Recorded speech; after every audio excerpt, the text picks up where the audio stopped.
हिंदी में यूपीएससी की तैयारी से संबंधित प्रोग्राम्स को देखने के लिए सब्सक्राइब करें स्टडी IQIAS हिंदी। नमस्कार, बहुत बहुत स्वागत है आप सभी का स्टडी IQIAS हिंदी में। मेरा नाम है अतुल जैन और जैसा कि आप सभी जानते हैं कि मैं आपके सामने लेकर आता हूं आज के दिन की कुछ बड़ी खबरें। तो एक बहुत बड़ी खबर मैं आज आपके लिए लेकर आया हूं जो कि आपको आगाह कराती है, आपको परिचित कराती है आपके ऑनलाइन डिवाइसेस को आ रहे खतरे को लेकर। तो भारत सरकार की एक संस्था है सर्ट इन, उस संस्था ने देश में एप्पल के उत्पाद, एप्पल जो कि एक बहुत बड़ी इलेक्ट्रॉनिक कंपनी है जिसके उत्पाद हम में से बहुत लोग यूज करते हैं, आप भी कई लोग जानते होंगे, मेरे पास भी एक आईपैड है जो आप अब यहां पर देख सकते हैं। तो यार ऐसे उत्पाद जो हैं, एप्पल कंपनी के बने हुए उत्पादों को जो लोग प्रयोग करते हैं, उन उत्पादों के प्रयोक्ताओं को एक सर्ट इन ने चेतावनी जारी करी है कि कुछ विशेष कारणों से आपके उत्पाद जो हैं वो एक बहुत हाई रिस्क पर हो सकते हैं, उन पर गहरा गंभीर खतरा हो सकता है। आपको जो है कुछ खास बदलाव अपने उत्पादों में करने पड़ेंगे अगर आपको इस बड़े खतरे से बचना है। तो एक बार इस खबर को हम पढ़ेंगे, इसको समझेंगे कि ऐसा क्या खतरा है और ये खतरे का प्रकार क्या है और इस खतरे से बचने के कुछ प्रमुख तरीके क्या हैं जो हमें सर्ट इन ने बताए हैं, इसके बारे में हम चर्चा करेंगे। लेकिन उसके पहले मैं आपको बता दूं कि भाई आज है 4 अप्रैल और 4 अप्रैल जो है वो हमारे P2I बैच से जुड़ने की आखिरी तारीख है। तो 4 अप्रैल आज हो गया है भाई, देखते देखते समय निकल जाता है। 4 अप्रैल आज आ गया है। एजे लाइव कोड लगा के आप हमारे P2I बैच के साथ 29,999 में जुड़ सकते हो। जो हमारे 2025, 26, 27 में जो लोग एग्जाम दे रहे हैं उन सबके लिए उपयोगी है। इस बात को याद रखिए कि भाई आपको जो है इसमें रोज 3 घंटे की लाइव क्लास मिलेगी, मेंटोरशिप मिलेगी, प्रैक्टिस क्वेश्चंस मिलेंगे, उनका जो है आपको परीक्षण होकर मिलेगा, आपको टेस्ट सीरीज मिलेगी, प्री मेंस की हैंड रिटन नोट्स मिलेंगे और साथ के साथ अगर आपको जो है आपका प्री क्वालिफाई होता है तो आपको हम मेंस के लिए दिल्ली बुलाएंगे। आपका रहना खाना पढ़ना सब कुछ जो है इसी धनराशि में इंक्लूडेड होगा। ठीक है, ये बात क्लियर है। साथ के साथ अब आपको इसमें स्टडी IQ की 18 पुस्तकें जो हैं उनकी हार्ड कॉपी भी मिलेगी जो आपके घर पे भेजी जाएगी। तो ये आपको याद रखना है। आज ही एजे लाइव कोड लगा के आप इस बैच से जुड़ जाइए। चलिए अब हम आते हैं सीधा इस समाचार पे, जिसके लिए क्योंकि कई सारी तकनीकी शब्दावली है तो मैं आपको ndtv.com की जो एक समाचार है वहीं पर दिखाऊंगा।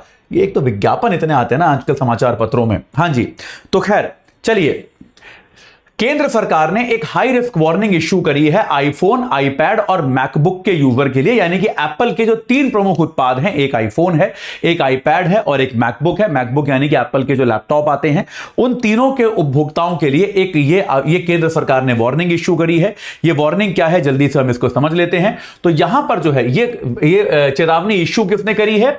भारत की एक केंद्र सरकार की सुरक्षा एडवाइजरी फर्म है जिसका नाम है Indian computer emergency response team, CERT in. तो सबसे पहले हम इस सर्ट इन के बारे में ही समझ लेते हैं। तो सर्ट इन क्या है कि भाई देखो, भारत में जब 2000 में नया IT कानून बना, भारत में 2000 में नया IT एक्ट लाया गया, तो इस समय भारत में क्या था, इंफॉर्मेशन टेक्नोलॉजी जो थी, जो सूचना प्रौद्योगिकी थी, ये अपने आप में विस्तार कर रही थी। ये अपने आप में जो है एक तरह से उसका विस्तारण हो रहा था, वो बड़ी हो रही थी और धीरे धीरे उसका प्रादुर्भाव जो है बढ़ता जा रहा था। तो ये इस बात की संभावना जताई गई, इस बात को लेकर एक अनुमान लगाया गया कि जैसे जैसे देश में IT से जुड़ी जो चीजें हैं उनका प्रयोग बढ़ेगा, वैसे वैसे क्या होगा, निश्चित तौर पर IT से जुड़ी समस्या या उससे जुड़ी आपदाएं भी आएंगी भाई। और ये बिल्कुल सही बात है कि आपने देखा ना भाई, जब IT आया, आपके यहां सबके घर पे कंप्यूटर आ गया, लैपटॉप आ गए, तो उससे जुड़ी कितनी सारी समस्याएं आई कि सर्वर हैक हो गए। आपने देखा होगा कई बार सरकारी वेबसाइट हैक हो जाती है, उस पर कोई पाकिस्तानी, रशियन हैकर हैक करके उल्टी सीधी चीजें लिख देता है, ये आपने देखा होगा ना।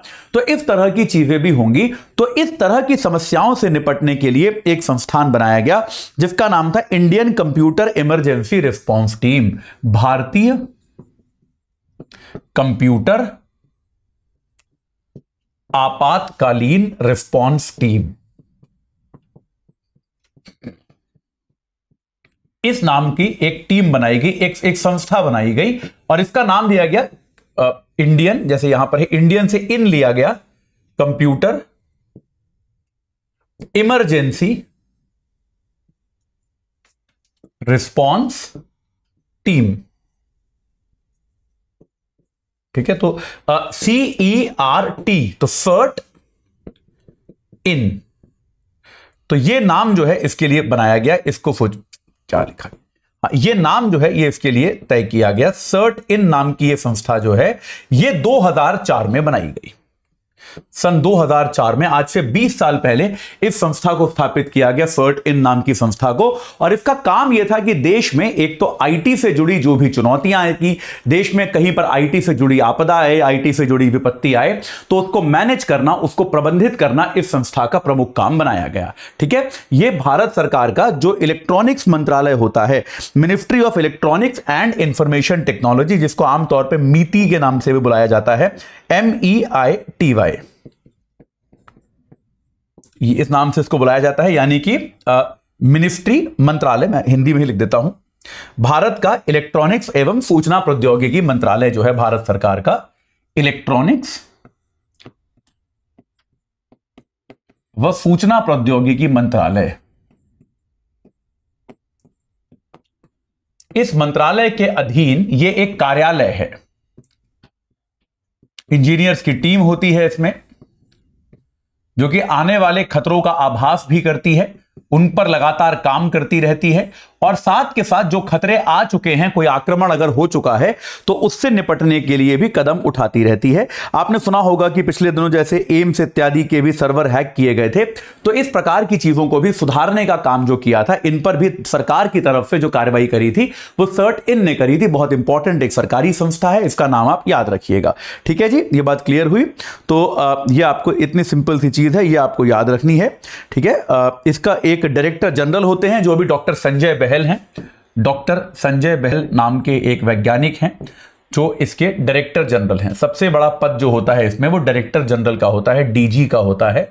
ठीक है, महानिदेशक का पद होता है जो अभी संजय बहल का है। ये पद इंपॉर्टेंट नहीं है, आपको बस ये संस्थान के बारे में याद रखना है। चलिए अब वापस चलते हैं अपनी चर्चा पे और देखने की कोशिश करते हैं कि सर्ट इन ने अभी क्या कहा है, अभी वर्तमान में एप्पल प्रोडक्ट्स के बारे में सर्ट इन ने क्या कहा है। तो सर्ट इन ने यह कहा है कि भैया अगर आप एप्पल के आईफोन, मैकबुक, आईपैड और विजन प्रो जो एप्पल का नया आया है, जिसमें आप एक एआई से जुड़े हुए जो एक वर्चुअल माफ कीजिएगा, वर्चुअल रियलिटी वाले जो चश्मे आ रहे हैं, विजन प्रो, इस तरह के हेडसेट आप यूज करते हैं, तो फिर क्या हो सकता है, आपके डिवाइस पर एक रिमोट कोड एग्जीक्यूशन हो सकता है। रिमोट कोड एग्जीक्यूशन क्या है बेटा, कि जैसे मान लीजिए आप अपने फोन पे कोई चीज डाउनलोड करते हैं, तो कोई भी चीज आप डाउनलोड करते हैं, कोई भी नया प्रोग्राम इंस्टॉल करते हैं, तो उसका जो कोड है वो आपके डिवाइस पे, आपके सिस्टम पे, आपका कंप्यूटर, फोन जो भी है, उस पे वो एग्जीक्यूट होता है। रिमोट कोड एग्जीक्यूशन से मतलब यह है कि कुछ ऐसे कोड का आपके डिवाइस पे एग्जीक्यूट हो जाना जिसको एग्जीक्यूट करने की सहमति आपने नहीं दी, कि आपने उसको डाउनलोड नहीं किया, आपने उसको इंस्टॉल करने के लिए कोई अनुमति नहीं दी, तब भी ये कोड जो है आपके डिवाइस पे एग्जीक्यूट हो जाएगा। और अगर ये कोड जो है आपके डिवाइस पे चल जाएगा, एग्जीक्यूट हो जाएगा, तो फिर निश्चित तौर पे आपके डिवाइस की जो प्राइवेसी है, जो निजता है, वो जो है लीक हो सकती है। आपके डिवाइस के आंकड़े जो हैं वो शेयर किए जा सकते हैं। ठीक है, तो अब इसमें क्या है, इन्होंने एक सॉफ्टवेयर की लिस्ट दी है जो आपको याद करने की आवश्यकता नहीं है। It affects a range of Apple software and hardware. जैसे इन्होंने बताया कि एप्पल का जो ब्राउजर होता है, सफारी बोलते हैं, जैसे अभी हम क्रोम यूज कर रहे हैं, ऐसे एप्पल में सफारी होता है, तो सफारी का भी 17.4.1 से पहले के जो वर्जन है वो, ऐसे ही मैक ओएस का वेंचुरा वर्जन 13.6.6, ये सब, ये बेसिकली ये आप छोड़ सकते हैं कि कोई भी, मतलब बेसिकली हुआ क्या है, एप्पल के जो पुराने सॉफ्टवेयर हैं, जो लोग एप्पल के अपने डिवाइसेस को पुराने सॉफ्टवेयर पे चला रहे हैं, जो कि मेरे ख्याल से 1-1.5 साल पुराने सॉफ्टवेयर हैं, अगर आप अपने डिवाइसेस को उन सॉफ्टवेयर्स पे चला रहे हो तो आप इस खतरे से एक्सपोज्ड हो। यह बात क्लियर है, यह बात सर्ट इन ने कही है। तो आपके डिवाइस पर कोई भी रिमोट एग्जीक्यूशन हो सकता है। आप में से अगर कोई एप्पल यूजर हो तो आप लोग भैया इस पैराग्राफ को ध्यान से पढ़ लीजिएगा कि आपका iOS और iPad OS जो है वो 16.7.7 जो है उसके पहले का नहीं होना चाहिए। ये सब चीजें आप देख लीजिएगा। और इससे क्या है कि भाई, जैसा आपको मैंने बताया कि इससे होगा क्या इस पूरी प्रक्रिया से कि रिमोट अटैकर्स जो हैं, जो आपको मैंने बताया अभी, वो आपके डिवाइस पे आर्बिट्रेरी कोड जो है, वो कुछ भी कोड जो उनका मन करेगा उसको वो एग्जीक्यूट कर पाएंगे। और इससे क्या हो जाएगा, आपके डिवाइस की जो सुरक्षा है वो आपके डिवाइस को वो लोग कंट्रोल कर पाएंगे, वो लोग नियंत्रण कर पाएंगे, और आपके डिवाइस के जो आंकड़े हैं, जो डेटा है, वो आपके पास से चला जाएगा। तो एप्पल ने एक सूची भी जारी करी है जिनके पास आईफोन एक्सेस है, आईपैड प्रो 12.9 इंच वाला है, आईपैड प्रो 10.5 इंच है, आईपैड प्रो 11 इंच है, आईपैड एयर है, जो मेरा आईपैड एयर ही है, आईपैड एंड आईपैड मिनी है। ये सारी चीजें जो है ये इस खतरे से, इसके खतरे में आती हैं अगर इनका वर्जन जो है वो 17.4.1 से पहले का है, या फिर iPhone 8, iPhone 8 plus, iPhone x, iPad का 5वां जनरेशन, आईपैड प्रो, इस प्रकार के जो है फर्स्ट, यानी कि पुराने डिवाइसेस जो हैं, जो पुराने सॉफ्टवेयर पे चल रहे हैं, उन पर यह खतरा काफी ज्यादा है। यह बात एप्पल ने कही है। ठीक है, अब इन्होंने क्या कहा है कि भाई अब आप अपने सॉफ्टवेयर को अपडेट कर लीजिए। तो सर्टिन ने क्या कहा है, कुछ सुरक्षा के लिए कदम भी बताए हैं कि ऐसा क्या आपको करना चाहिए जिससे यह खतरा आप पर ना आए और आपके डिवाइसेस जो हैं, आपके जो भी डिवाइस हैं, वो सुरक्षित रह पाए। इसके लिए क्या कदम उठाने चाहिए, यह बात सर्टिन ने बताई है।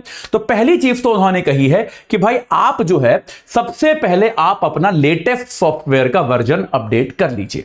देखिए, यह एक प्रैक्टिस है जो जनरली भी हमको लाइफ में फॉलो करनी चाहिए कि अक्सर कंपनियां जो होती हैं वो सॉफ्टवेयर के पुराने वर्जन से नए वर्जन पे इसीलिए जाती हैं क्योंकि पुराने वर्जन में सुरक्षा से जुड़ी कुछ चीजें होती हैं।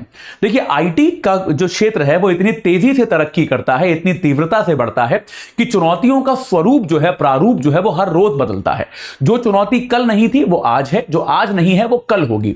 इसीलिए कंपनियां जो होती हैं वो बहुत बड़ी एक सॉफ्टवेयर की टीम रखती हैं, उसमें सुधार करती रहती हैं। तो यह आवश्यक है कि आप जिस भी डिवाइस को यूज कर रहे हो उस पे आप नया सॉफ्टवेयर अपडेट आमतौर पे लेते रहें। तो ये एक अच्छी प्रैक्टिस है, वैसे भी आपको करनी चाहिए। तो आप सबसे पहले तो लेटेस्ट सॉफ्टवेयर के साथ जुड़ जाइए। कोई भी पुराना, कई साल पुराना सॉफ्टवेयर अगर आपके पास है, आपके पास ओएस जो है, ऑपरेटिंग सिस्टम कई वर्ष पुराना है, तो उस पर बैंक मत कीजिए, नए सॉफ्टवेयर के साथ जुड़ जाइए।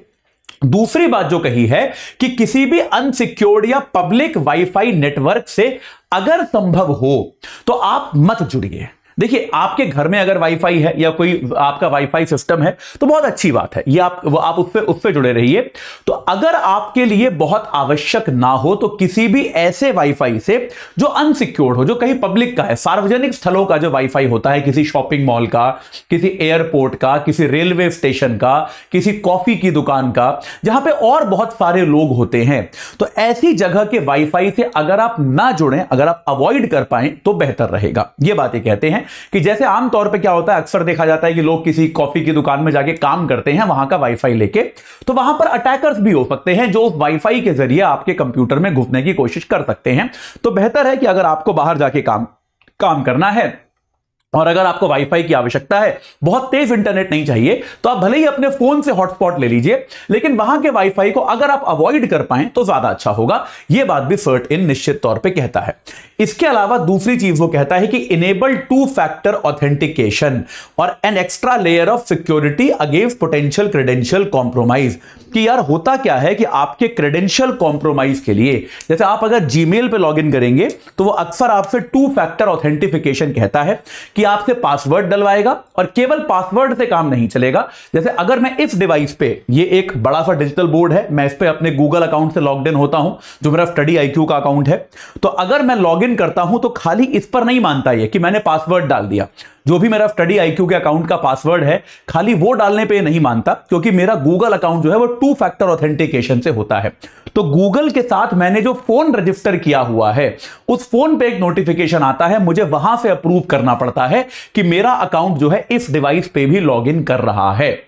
यानी कि अगर कोई भी व्यक्ति नए डिवाइस से आपके अकाउंट के थ्रू लॉगिन करेगा तो आपको उसका नोटिफिकेशन आएगा। जब तक आप अप्रूव नहीं करोगे वो व्यक्ति लॉगिन नहीं कर पाएगा। यह कहलाता है 2 फैक्टर ऑथेंटिकेशन। यह बात क्लियर हुई? तो जैसे आमतौर पर होता, और ऐसा अक्सर हुआ है, मेरे साथ कई बार हुआ है कि मैं कहीं बैठा हूं और अचानक से मेरे को एक नोटिफिकेशन आया कि कोई मेरे फेसबुक अकाउंट में लॉगिन कर रहा है, या किसी ने मेरे फेसबुक अकाउंट का पासवर्ड बदलने की कोशिश करी। ऐसा हुआ है मेरे साथ 1-2 बार। मैंने तुरंत उसको it was not me option आता है, मैं तुरंत इट वाज नॉट मी को कर देता हूं और अपना पासवर्ड स्वयं बदल लेता हूं। तो इस तरह के अटैक होते रहते हैं। तो आप अगर 2 फैक्टर ऑथेंटिकेशन नहीं करेंगे तो जैसे ही कोई आपका पासवर्ड क्रैक कर लेगा वो आपके अकाउंट में घुस सकता है। लेकिन अभी क्या है, जैसे मैंने 2 फैक्टर ऑथेंटिकेशन कर रखा है तो केवल मेरा पासवर्ड को क्रैक करना जरूरी नहीं है, उससे काम नहीं चलेगा। पासवर्ड क्रैक करने के साथ आपको मेरा फोन भी चोरी करना पड़ेगा, तभी आप मेरे अकाउंट में घुस पाओगे, वरना आप मेरे अकाउंट में नहीं घुस पाओगे। तो ये 2 फैक्टर ऑथेंटिकेशन जो है ये भी जरूर आपको प्रयास करना चाहिए, ये आप लगाएं। और आखिरी बात इंपॉर्टेंट है कि सेकंड लास्ट बात एक्चुअली, कि आप कोई भी चीज अगर डाउनलोड कर रहे हैं तो कृपया ऐसी जगह से डाउनलोड करें जो आपका ट्रस्टेड सोर्स हो, है ना। ये मैंने बहुत बार देखा, मालवेयर सॉफ्टवेयर वेबसाइट्स होती हैं, वो क्या करती हैं, ऐसे बोलेंगे क्लिक हियर। जैसे भाई मैं बहुत सारे रिसोर्स ढूंढता रहता हूं, कई बार मैं बहुत सारी किताबें, बहुत सारे पेपर ढूंढता रहता हूं आप लोगों को पढ़ाने के लिए कि यार कोई नई किताब आई इकोनॉमिक्स की, या कोई नया पेपर आया, कोई नया जर्नल आया, कोई नया डॉक्यूमेंट आया जिससे मैं आपको पढ़ा सकता हूं। तो अक्सर मैं गूगल करता हूं कि यार ये कहां मिल जाएगा मुझे डाउनलोड। हमेशा पहली 5-7 साइटें जो होती हैं वो उल्टी सीधी होती हैं। एक बड़ा सा बटन होता है, उस पर लिखा होता है क्लिक हियर टू डाउनलोड। आप उस पर क्लिक करोगे, कुछ तो रैंडम सॉफ्टवेयर डाउनलोड हो जाएगा आपके यहां, ये होता है। तो आमतौर पर ऐसी अननोन वेबसाइट से आप डाउनलोड ना करें, उसी वेबसाइट से डाउनलोड करें जिस पर आपको भरोसा है, जिसको आप जानते हैं कि ये, जैसे स्टडी IQ की वेबसाइट है तो आप जानते हैं कि भाई स्टडी IQ एक संस्थान है, उसकी वेबसाइट है, ये ट्रस्टेड वेबसाइट है, आप इस संस्थान को जानते हैं। कोई भी XYZ कोचिंग इंस्टीट्यूट आपको क्लिक हियर लिख के दिखा रहा है, उस पर क्लिक ना करें। हो सकता है आपके प्रोग्राम में, आपके यहां पर डिवाइस पे कोई गलत तरह का सॉफ्टवेयर उससे डाउनलोड हो जाए, उससे इंस्टॉल हो जाए, ठीक है। और आखिरी बात, आपका जो भी डेटा है उसका आप रेगुलर बैकअप क्रिएट कीजिए, क्योंकि यार देखो, मतलब आप कितना भी सुरक्षित रहो, इस तरह का हमला आप पे हो सकता है। इस तरह का हमला होने से आपका निजी डेटा जो है वो अगर चला जाएगा तो एक परमानेंट नुकसान आपको हो सकता है।